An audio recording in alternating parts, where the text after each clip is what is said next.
શક્તિ ભક્તિ અને આસ્થાનું ત્રિવેણી સંગમ એટલે જગવિખ્યાત માં અંબાનું ધામ અંબાજી. અંબાજી ખાતે દિવાળીના તહેવારો ચાલી રહ્યા છે, ત્યારે દૂર દૂરથી માઈ ભક્તો માં અંબાના દર્શન કરવા માટે અંબાજી આવી રહ્યા છે. આપણે અંબાજી દર્શન કરવા આવેલા ભક્તો સાથે વાત કરીશું. જી, અમે અમદાવાદથી આવ્યા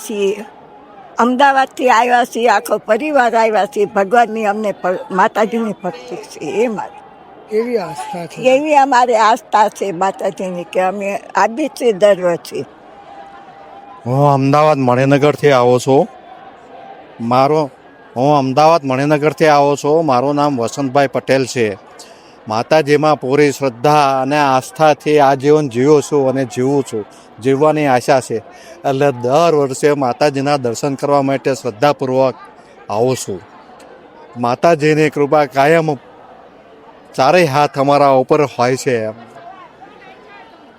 આપણે જોયું, ભક્તો દૂર દૂરથી મા અંબાના દર્શન કરવા માટે અંબાજી આવે છે અને મા અંબાના દર્શન કરી ધન્યતા અનુભવી રહ્યા છે. આપ જોઈ રહ્યા છો અત્યારે અંબાજીની રોશનીને, જે અંબાજી મંદિરને ઝગમગાટ કરવામાં આવ્યો છે. માઈ ભક્તોના આ આસ્થાનું કેન્દ્ર છે અંબાજીનું ધામ, અને દૂર દૂરથી અહીં માઈ ભક્તો મા અંબાના દર્શન કરવા આવી રહ્યા છે.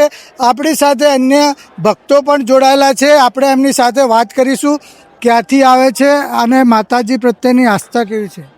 बहुत आनंद आया और आरती के टाइम में एक जैसे माता जी एकदम साक्षात विराजमान हो, बहुत बढ़िया रहा.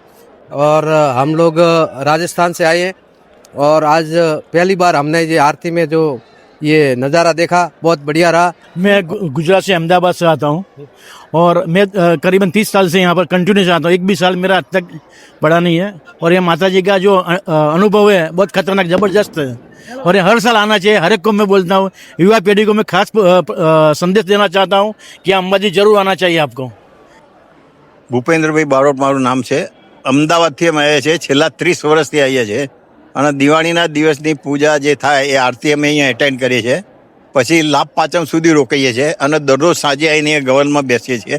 પછી ભીડભાડમાં અંદર દર્શન માત્ર નથી જતા, દૂરથી માતાજીને પગે લાગીએ છીએ. અને અમારી આસ્થા અને અમારો વિશ્વાસ અહીંયા જોઈન્ટ છે, એટલે અમે દર વર્ષે વિધાઉટ કોઈ પણ એજિટેશન વગર અહીંયા આવીએ છીએ.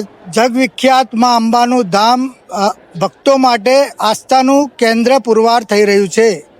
અંકિત વ્યાસ, ન્યૂઝ ઓનલી, બનાસકાંઠા.